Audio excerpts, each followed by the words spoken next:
Hello everyone, welcome to EduChemy and today we are going to see our UPSC CSE Masterclass program for Prelims and Mains.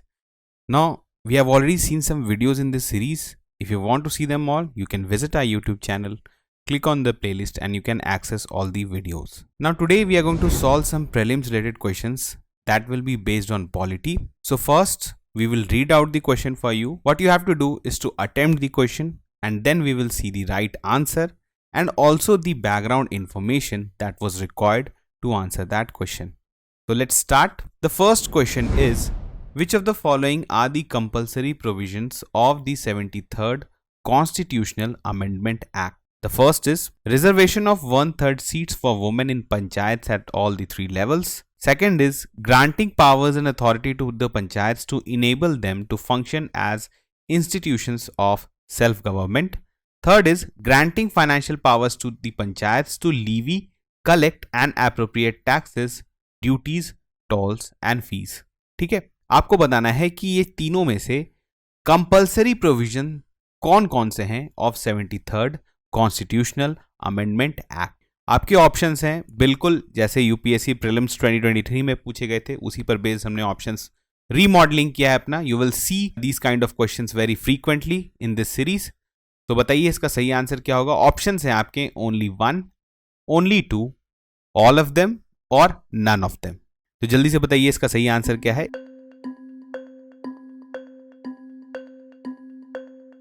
इसका सही answer है only 1. Now reservation of 1/3 seats for women in panchayat at all the three levels is only the correct statement. बाकी जो दोनों statement है those are not compulsory provisions of 73rd constitutional amendment act.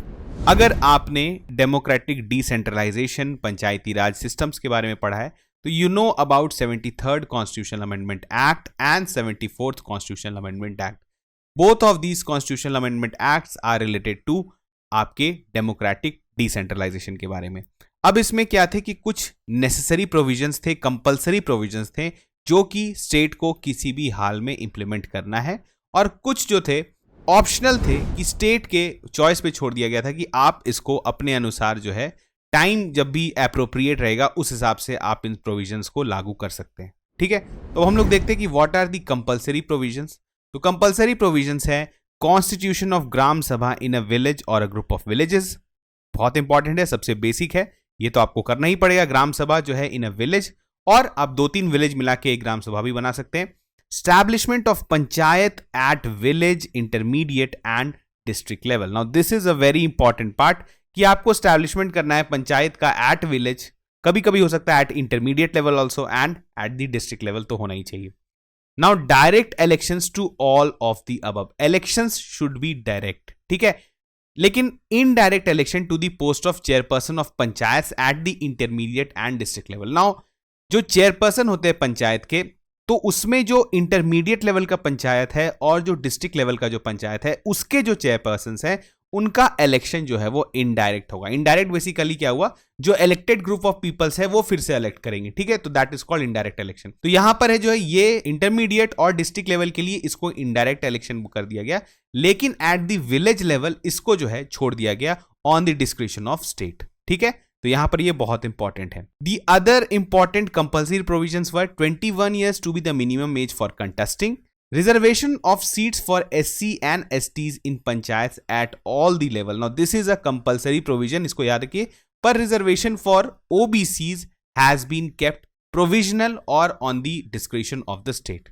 Reservation of 1/3 seats for women in panchayat. Now this is also a compulsory provision for active women participation. Fixing of tenure of 5 years and holding election within 6 months in any event of supersession of any panchayat. Okay, after that establishment of state election commission. Now this is also a compulsory provision. आपको state election commission establish करना पड़ेगा जो कि oversee करेगा panchayat elections को. ठीक है, now the last compulsory provision is constitution of state finance commission after every 5 years to review the financial positions of the panchayat. ठीक है, तो यहां पर हमने देखा दीज आर कंपल्सरी प्रोविजंस. देखिए इस पर बेस्ड बहुत सारे क्वेश्चंस आपके यूपीएससी में बन सकते हैं, बहुत ज्यादा चांसेस है. तो वंस अगर आपको सारा पॉइंट्स क्लियर होगा तभी जाके आप इस ऑप्शन को, इस तरह के क्वेश्चंस को बना सकते हैं, क्योंकि ओनली 1, ओनली 2 या ओनली 3 जैसा ऑप्शंस जो आ रहा है जब तक आपको पूरा डेप्थ नॉलेज नहीं है, इन डेप्थ नॉलेज नहीं है, तो आपसे गलती यूपीएससी करा सकती है। तो अगर आप किसी भी क्वेश्चन को सॉल्व करते हैं तो उसके सॉल्यूशन को अच्छे से देखिए, उसमें आपको बहुत सारा इंफॉर्मेशन मिलेगा जो कि आप किसी दूसरे क्वेश्चन में यूज कर सकते हैं। नाउ मूविंग ऑन टू, हम लोग देख लेते हैं कि what are the discretionary provisions also, जो कि स्टेट के डिस्क्रिशन पे छोड़ दिया गया है। The first is giving representation to members of the parliament and state legislature at various level of panchayat. ठीक है, इसको भी स्टेट के डिस्क्रिशन पे छोड़ दिया गया है। प्रोवाइडिंग रिजर्वेशन ऑफ सीट्स, मैंने बोला फॉर बैकवर्ड क्लासेस, इसको भी जो है स्टेट पर छोड़ा गया है कि आप बताएंगे कि कैसे होगा ये और ये कब तक होगा। ठीक है, this is on the discretion of the state. Now granting powers and authority to panchayati raj institutions, जो भी पावर, जो भी अथॉरिटी उनको देना है, जो भी पावर डिवॉल्व करना है, वो भी स्टेट पे छोड़ दिया गया है। Devolutions of power and representation and granting financial powers to the panchayat. Financial powers क्या हुआ? पावर ऑफ टैक्सेशन, आप कौन सा टैक्स लीवी कर सकते हैं, कौन सा टैक्स कलेक्ट कर सकते हैं, इसको भी स्टेट के डिस्क्रिशन पे छोड़ा गया है। वो अपने हिसाब से जो है लॉ बना के अपने पावर को, टैक्सिंग मतलब फाइनेंशियल पावर्स को जो है वो पंचायत को दे सकते हैं। ठीक है, now moving on to the next question, consider the following statements about election commission of India, ECI के बारे में ये क्वेश्चन है। The first statement is the election commission shall consist of the chief election commissioner and such number of other election commissioners as the parliament may from time to time fix. ठीक है, statement को बहुत carefully पढ़िए, एक एक word को पढ़िए, क्योंकि एक वर्ड से ही आपको स्ट्राइक करना चाहिए कि दिस स्टेटमेंट इज करेक्ट और इट इज रॉन्ग। ठीक है, now the second statement is in case of difference of opinion amongst the chief election commissioner and the other election commissioners, the matter is referred to supreme court. Okay, now the third statement is the conditions of services and tenure of office of election commissioners shall be determined by the president. अब आपको बताना है कि इसमें से कौन कौन से स्टेटमेंट जो हैं वो सही हैं about election commission of India. ठीक है, again the options are similar, only 1, only 2, all 3 और नन ऑफ देम। जल्दी से बताइए इसका सही आंसर क्या होगा।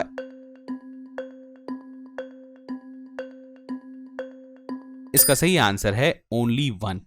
अब आप लोग जो है, अगर आपने इलेक्शन कमीशन ऑफ इंडिया के बारे में पढ़ा होगा तो बहुत ही इंपॉर्टेंट कॉन्स्टिट्यूशनल बॉडी है ये, एंड यू नो कि हमारे यहाँ क्या है, इलेक्शन कमीशन जो है कॉन्स्टिट्यूशन के अनुसार, और मैं हमेशा इसके बारे में इसको एम्फेसिस देता हूँ, you should read the bare act of constitution, क्योंकि जब आप बेयर एक्ट पढ़ते हैं ना तो आपको वर्ड्स बहुत ध्यान में रहते हैं। तो अगर हम लोग इसके बारे में पढ़ें तो article 324 of the constitution has made the provision with regard to the composition of election commission. Election commission shall consist of the chief election commissioners as such number of other ECs if any as the president may from time to time fix। President may from time to time fix, this is not parliament. President अपने हिसाब से जो है time to time fix कर सकते हैं कि कितने इलेक्शन कमिश्नर्स रहेंगे। तो यहां पर आपको जो है ये स्टेटमेंट को स्ट्राइक करना चाहिए था। अगर आपने डायरेक्टली कभी कॉन्स्टिट्यूशन पढ़ा है, अबाउट ECI पढ़ा है, अबाउट डिफरेंट थ्री जो आपके 320 से जो सारे एक्ट्स हैं regarding election, 324 and all this, तो आपको इस स्टेटमेंट आपको स्ट्राइक करना चाहिए था। ठीक है, now moving on to the second statement, in case of difference of opinion amongst the chief election commissioners and other election commissioners, the matters is referred to Supreme Court. Now this statement is also wrong, because in case of आपका difference, there is a voting system और majority से decision लिया जाता है, तो ये statement भी गलत हो जाता है। Third is the condition of services and tenure of the office of election commission shall be determined by the president is absolutely correct statement. इसके आगे स्टेटमेंट यह रखता है आपका जो है in provision to the law found by the parliament, जो कि आपको ECI एक्ट आपने सुना होगा, वो बनाया गया है आपके इलेक्शन कमिश्नर्स के कंडीशन ऑफ सर्विसेज और टेन्योर को रेगुलेट करने के लिए, but the it is determined by the president. ठीक है, इस वर्ड को बहुत ध्यान से पढ़िए, क्योंकि इस तरह के वर्ड्स पे बेस्ड आपसे क्वेश्चन पूछा जाता है। Now again one thing we forget कि आपको क्या करना है, हम we have already categorise the difficulty of the level. तो फर्स्ट क्वेश्चन जो था was a pretty basic question. अगर से आपने 73rd कॉन्स्टिट्यूशनल अमेंडमेंट पढ़ा है तो आप उस क्वेश्चन को बहुत इजीली सॉल्व कर सकते थे। इस क्वेश्चन को भी हम लोग L2 में रखेंगे, बिकॉज आपने पता है कि कॉन्स्टिट्यूशनल बॉडीज आपको अच्छे से पढ़ना है। You have to read the constitutional bodies very specifically, और उसके सारे आर्टिकल्स भी आपको एक बार पढ़ के जाना चाहिए, क्योंकि अब जो पॉलिटी के क्वेश्चंस आ रहे हैं, the questions that are coming in polity, वो बहुत ही स्पेसिफिकल आर्टिकल पर बेस्ड या फिर बहुत स्पेसिफिकल प्रोविजंस पर बेस्ड क्वेश्चन पूछे जा रहे हैं। बहुत स्ट्रेट फॉरवर्ड क्वेश्चन आपसे पॉलिटी में नहीं पूछा जाएगा। ठीक है, कि what is article 19, what is article 20, इस तरह के क्वेश्चंस आपको देखने को नहीं मिलेंगे। आपको कुछ स्पेसिफिक या तो किसी कॉन्स्टिट्यूशनल बॉडी पर बेस्ड या इवन जो आप स्टैट्यूट्स भी देख रहे हैं, डिफरेंट स्टैट्यूट्स हैं जो इंपॉर्टेंट स्टैट्यूट्स हैं, जैसे ऑफिशियल सीक्रेट एक्ट पर क्वेश्चन आ गया, एविडेंस एक्ट पर क्वेश्चन आ जा रहा है, तो उन सबको भी आपको ध्यान में रखना है। ठीक है, आप कमेंट सेक्शन में बताइए कि प्रेसिडेंट ने करंट टाइम्स में कितने इलेक्शन कमिश्नर्स बना के रखे हैं apart from CEC, chief election commissioner के अलावा कितने इलेक्शन कमिश्नर्स हमारे यहाँ भी फंक्शनल हैं। Now moving on to the next question, this is also a very good question, इसको भी हम लोग आगे इसको एनालाइज करेंगे, पर इस तरह के क्वेश्चंस आपको देखने को मिल सकते हैं यूपीएससी में। The committees which examine the centre state relations are, यहाँ पे कुछ कमिटीज दिए हुए हैं, आपको बताना है कि इसमें से कौन से कमिटीज हैं जो कि फॉर्म किए गए थे एग्जामिन करने के लिए सेंटर स्टेट रिलेशंस को। Now the first committee is LM Singhvi committee, the second is Rajamannar committee and third is MM पुंची commission. तो जल्दी से बताइए इसमें से सेंटर स्टेट रिलेशन पर बेस्ड कौन कौन से कमिटीज हैं। A is only 1, B is only 2, all 3 or none of them।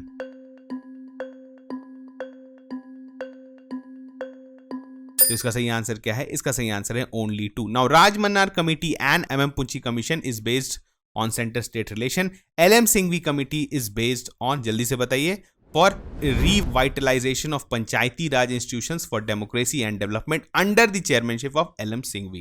ठीक है, इसको कब फॉर्म किया गया था? इन 1986। बहुत इंपॉर्टेंट कमेटी है रिगार्डिंग पंचायती राज इंस्टीट्यूशंस। तो this was not related to centre state relation. ठीक है, तो यहां पर अब सेंटर स्टेट रिलेशन से कौन कौन से रिलेटेड है? Rajamannar committee and MM पुंची commission. इसके बारे में आप गूगल करके थोड़ा सा इस कमीशन के बारे में, इस कमीशन का क्या फाइंडिंग्स था उसको भी देख सकते हैं। पर इस पे अगर आपको थोड़ा बहुत भी नॉलेज रहता है या फिर आप कमीशंस के बारे में कभी ना कभी, देखिए हो क्या रहा है रिसेंट टाइम्स में, अगर आप पॉलिटी के क्वेश्चंस को देखेंगे तो a lot of things that are asked in polity, अगर आप बोल सकते हैं तो मेन सिलेबस से बेस्ड है। जो पॉलिटी का जो GS2 का मेन सिलेबस है, when you right answers on governance, ठीक है, जैसे for example official secret act पे क्वेश्चन आ रहा है, एविडेंस एक्ट पे आ रहा है, तो इसको बेसिकली आप गवर्नेंस में पढ़ते हैं, you read somewhere in governance. ठीक है, तो अब आप गवर्नेंस में पढ़ रहे हैं किसी चीज को, तो डेफिनेटली वो मेंस का पार्ट हो गया। अब अगर आप पूरे यूपीएससी का हॉलिस्टिक प्रिपरेशन करते हैं, you have done the preparation of prelims, after that you have written answers on governance also, तो जाके आपको कोई भी क्वेश्चन अगर आपसे यूपीएससी में पूछा जाता है, जो अभी पूछा जा रहा है प्रीलिम्स में, तब जाके आप थोड़े से एलिजिबल होते हैं और वहां पर आप उस तरह के क्वेश्चंस को अटेम्प्ट कर सकते हैं।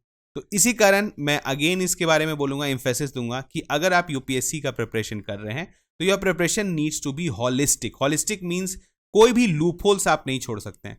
अगर आप प्रीलिम्स के लिए पढ़ लिए polity, very good, then you start writing answers. Governance पर आप आंसर्स लिखिए, आप डिफरेंट आपको क्वेश्चंस वहां पर देखने को मिलेगा, तो आपका एक होता है अंडरस्टैंडिंग डेवलप होगा, तब जाके आप पॉलिटी के क्वेश्चंस को टैकल कर पाएंगे इवन इन प्रीलिम्स। ठीक है, now moving on to the next question, consider the following organisation bodies in India. Now this question came in prelims 2023. I have taken directly from the paper. Some questions you can say that are sitters, and this is one of those questions कि ये बहुत easily आप solve कर सकते हैं। We will categorize this question in L1. बहुत ही basic question था, तो हम लोग इसको solve करते हैं। यहाँ पर organizations क्या दिए हुए हैं? The first is National Commission for Backward Classes. Second is National Human Rights Commission, the National Law Commission and National Consumer Dispute Redressal Commission. इसमें आपको बताना है कि इसमें से कौन कौन से जो हैं वो कॉन्स्टिट्यूशनल बॉडीज हैं। ठीक है, इसमें से कॉन्स्टिट्यूशनल बॉडीज कौन कौन से हैं? ना ओनली 1, ओनली 2, ओनली 3 और ऑल 4। जल्दी से बताइए इसका सही आंसर क्या है?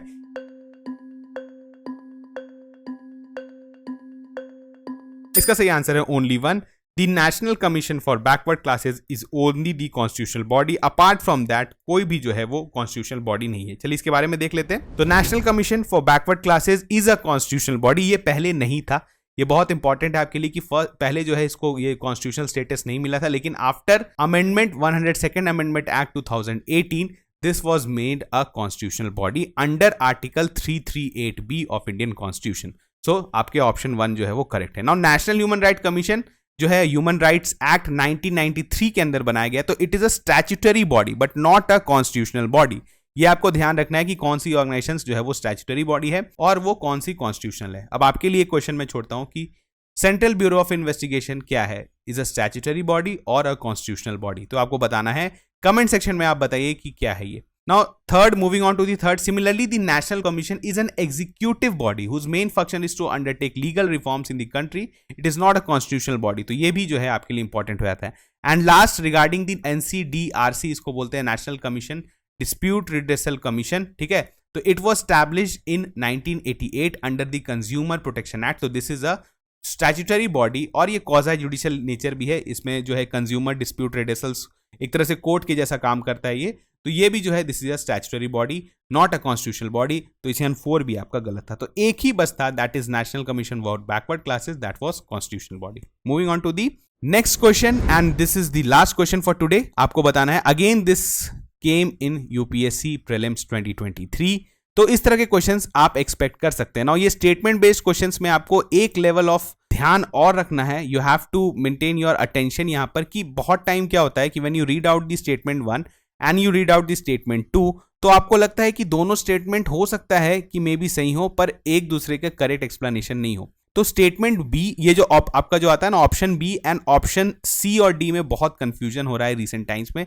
जितना भी बच्चा लोग का रिव्यू लिया गया, जो एस्पिरेंट्स थे जिन्होंने यूपीएससी प्रीलिम्स 2023 दिया गया, उनका कहना था कि option B and option C और option B and option D were very, अब मतलब basically option B and option C में बहुत ज्यादा कंफ्यूजन हुआ है। तो इस तरह के क्वेश्चंस को आप थोड़ा प्रैक्टिस करिए। मैंने ऑलरेडी बोला है कि जब आपका डेप्थ, नॉलेज का डेप्थ बढ़ेगा तो इस तरह के क्वेश्चंस को आप इजीली टैकल कर पाएंगे, लेकिन ऑप्शंस का भी ध्यान रखें, ठीक है।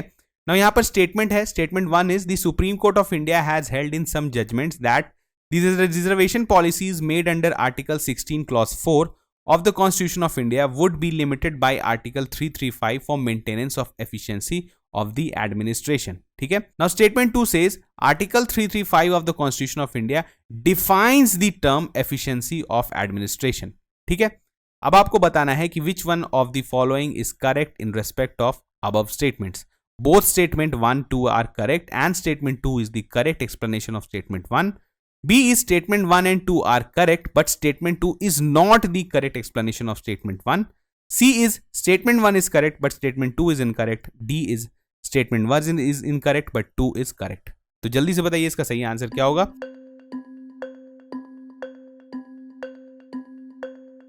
इसका सही आंसर है option C. Now statement 2 is absolutely incorrect. आपका पहला स्टेटमेंट बिल्कुल सही है. तो हम लोग देखते हैं इसके एक्सप्लेनेशन के बारे में. Now first going to the explanation, I will categorize the difficulty of this level. This is again a L3 level question. L3 level question हम लोग उसको बोलते हैं, हमने ऑलरेडी डिस्कस कर रखा है कि those require the layering of concept. Now इस क्वेश्चन को अगर आपको सॉल्व करना है तो first you need to know कि what is given in article 16 clause 4, तो जो कि फंडामेंटल राइट्स में है.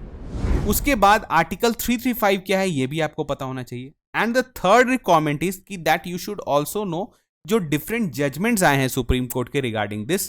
तो ये तभी होगा जब आप दोनों चीजों को अच्छे से कनेक्ट कर पा रहे हैं holistically and you have done the layering of concept. That is why we have categorized this question in the L3 level. Now moving on to the statement 1, article 16(4) जो है दैट इज आपको पता है हमारे कॉन्स्टिट्यूशन में जो part 3 है that consist fundamental right. And fundamental rights में एक आपका आर्टिकल है that is article 16. And article 16 में आपको पता है जनरली जो फंडामेंटल राइट्स होता है those are negatively worded. Negatively worded का मतलब क्या हुआ? Those are rights of citizens और rights of people of this country against the government. मतलब फंडामेंटल राइट का मतलब क्या होता है कि ये राइट्स आपको दिए गए हैं ताकि स्टेट आपके साथ कुछ एक्सेसेस नहीं कर पाए. ठीक है, इतना राइट आपको कॉन्स्टिट्यूशन गारंटी करता है. अब इसमें कुछ रेस्ट्रिक्शंस है गवर्नमेंट पे, लेकिन देयर आर सम आर्टिकल्स जिसमें कुछ सम क्लॉजेस हैं जिसको हम लोग बोलते हैं इनेबलिंग क्लॉजेस. बहुत इंपॉर्टेंट है आपके लिए, you should know what is enabling clauses.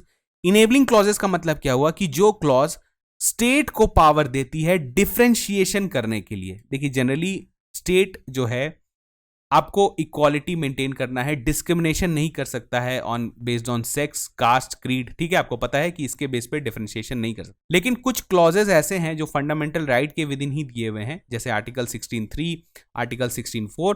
These are enabling clauses. Enabling clauses का मतलब क्या हुआ कि स्टेट कैन डिफरेंशिएट. ठीक है, और डिफरेंशिएट क्यों कर सकता है? क्योंकि उसे पूरे सोसाइटी का अपलिफ्टमेंट करना है. नाउ आर्टिकल 16 क्लॉज 4 आपको क्या पावर देता है कि आप रिजर्वेशंस कर सकते हैं for certain section of society. ठीक है, तो यहां पर आर्टिकल हम लोग पढ़ लेते हैं. आर्टिकल 16(4) के बारे of Indian constitution allow state to enact legislation for reserving government sector post और jobs in favour of backward classes of citizens who are, देखिए यहां पर क्यों इसको ये पावर दिया गया स्टेट पे, क्योंकि they are considered to be inadequately represented in the state services, क्योंकि उनका रिप्रेजेंटेशन इनएडिक्वेट है। इसी वजह से आपको कॉन्स्टिट्यूशन ये पावर देती है स्टेट को कि they can make certain legislations जिसके द्वारा वो रिजर्व कर दें some government sector post for backward classes. ठीक है, अब देखिए सुप्रीम कोर्ट ऑफ इंडिया जो है डिफरेंट केसेस में, आपको पता है जो है Indira Sahni versus union of India हो या M Nagraj versus union of India जो 2006 का था, तो इसमें जो है कोर्ट ने हेल्ड किया है कि these reservation policies made under the article 16 clause 4 are subject to article 335। No article 335 जो है वो भी आपके रिजर्वेशन से रिलेटेड है, लेकिन उसमें इंफेसाइज किया गया है एक बात कि आपको जो स्टेट जो है रिजर्वेशन जो पॉलिसीज बना रही है उसको बनाना है ध्यान में रखते हुए maintenance of efficiency of administration while considering the claims of scheduled caste and scheduled tribes in appointment to public services and post। इसका मतलब क्या हुआ कि स्टेट्स को ये पावर, आर्टिकल 16 क्लॉज 4 स्टेट को ये पावर देता है कि आप रिजर्वेशन कर सकते हैं, लेकिन आर्टिकल 335 इसी टाइम पे ये बोलता है कि आप जो है रिजर्वेशन पॉलिसीज बना सकते हैं, लेकिन आपको एफिशिएंसी, एडमिनिस्ट्रेशन के एफिशिएंसी में कोई दिक्कत नहीं आए। ठीक है, जो हमारा गवर्नमेंट सिस्टम है वो अच्छे से काम करे, इसको भी ध्यान में रखते हुए आपको रिजर्वेशन पॉलिसीज बनाना है। नाउ देखिए ये जो मेंटेनेंस ऑफ एफिशिएंसी है इसको कहीं भी कॉन्स्टिट्यूशन में डिफाइन नहीं किया गया, ये बहुत इंपॉर्टेंट है। स्टेटमेंट 2 आपका इसी वजह से गलत हो जाता है, क्योंकि स्टेटमेंट 2 जो आपको क्या बोल रहा है कि article 335 of constitution of India defines the term efficiency of administration. Now this is absolutely incorrect. Even supreme court भी जो है, सुप्रीम कोर्ट डिफरेंट अपने जजमेंट्स में अभी तक ये डिफाइन नहीं की है कि what does the efficiency of administration means. ये बहुत ही जो है कंटेंशियस इशू है कि आप इस चीज को डिफाइन ही नहीं कर पाएगा कि आप एडमिनिस्ट्रेशन के एफिशिएंसी से क्या समझते हैं। ठीक है, तो इसी कारण ये अभी तक हमारे कॉन्स्टिट्यूशन में डिफाइंड नहीं है, लेकिन इसको लेके सरकार हमेशा ये रहती है कि वो कोई भी रिजर्वेशन पॉलिसी बनाएगी तो उसको एफिशिएंसी ऑफ एडमिनिस्ट्रेशन को ध्यान में रखना है। ठीक है, तो यहां पर आपको बहुत कंसेप्चुअल डेप्थ चाहिए तभी आप इस क्वेश्चन को सॉल्व कर पाएंगे। नाउ देखिए इस तरह के क्वेश्चंस आपको काफी देखने को मिल सकते हैं। फॉर एग्जांपल मैं एक आर्टिकल 17 का भी एग्जांपल लेता हूं। आर्टिकल 17 किससे रिलेटेड है? अनटचेबिलिटी। नाउ अनटचेबिलिटी पे काफी ज्यादा दिया हुआ है हमारे कॉन्स्टिट्यूशन में, but untouchability is not defined anywhere in the constitution. ये बहुत इंपॉर्टेंट हो जाता है आपके लिए कि कोई भी चीज कॉन्स्टिट्यूशन में डिफाइंड है या नहीं है, क्योंकि इस पे बेस्ड आपसे क्वेश्चन पूछा जा रहा है।